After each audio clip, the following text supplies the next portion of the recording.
खामोशी एक ताकतवर जबान। खामोशी ये सिर्फ बोल न पाने का नाम नहीं, बल्कि ये एक ऐसी जबान है जिसे सिर्फ समझने वाले ही समझ पाते हैं। दुनिया शोर से भरी हुई है, हर रहा है, अपनी बात मनवाना चाहता है, लेकिन उस हुजूम में खामोशी की आवाज़ बहुत कम लोग सुनते हैं। खामोशी कमज़ोरी नहीं होती, ये अक्सर ताकत की अलामत होती है। जो शख्स हर बात पर जवाब नहीं देता, हर इल्ज़ाम पर शोर नहीं मचाता, वो दरअसल खुद पर काबू रखना जानता है। खामोशी हमें सोचने का वक्त देती है, अपने अंदर झांकने का मौका देती है और हमें ये सिखाती है कि हर जंग तलवार से नहीं, कुछ जंगें सब्र से जीती जाती हैं। हज़रत अली का कौल है, खामोशी दानाई की जीनत है।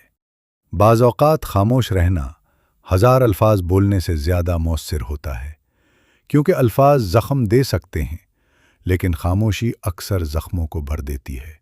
ज़िंदगी में ऐसे लम्हे आते हैं जब बोलने से मसला बढ़ जाता है और खामोश रहने से मामला खुद ब खुद हल हो जाता है। खामोशी हमें दूसरों को समझने का हुनर सिखाती है, क्योंकि जो बोलता रहता है वो सुन नहीं पाता और जो खामोश रहता है वो सब कुछ सुन लेता है। याद रखें, हर सच बोलना ज़रूरी नहीं और हर बात का जवाब देना भी ज़रूरी नहीं। कभी कभी खामोशी सबसे बेहतरीन जवाब होती है। खामोश इंसान कमज़ोर नहीं होता, वो सिर्फ ये जानता है कि कहाँ बोलना है और कहाँ खामोश रहना है।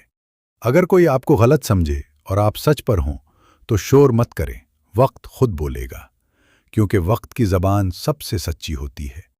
आखिर में बस इतना याद रखें, खामोशी इख्तियार करना सीखें, यह आपको सुकून भी देगी, इज्जत भी और दानाई भी। जब गुस्सा अरूज पर हो, जब अल्फाज किसी को तोड़ सकते हों, जब सच वक्त से पहले नुकसान दे, जब सामने वाला सुनने के मोड में ना हो, अगर आप खामोश रहना सीख लें तो आप बहुत कुछ पा सकते हैं। सुकून, इज्जत, गहराई, हिकमत। याद रखें, खामोशी चीखती नहीं मगर बहुत कुछ कह जाती है, और जो खामोशी को समझ जाए वो जिंदगी को समझ जाता है।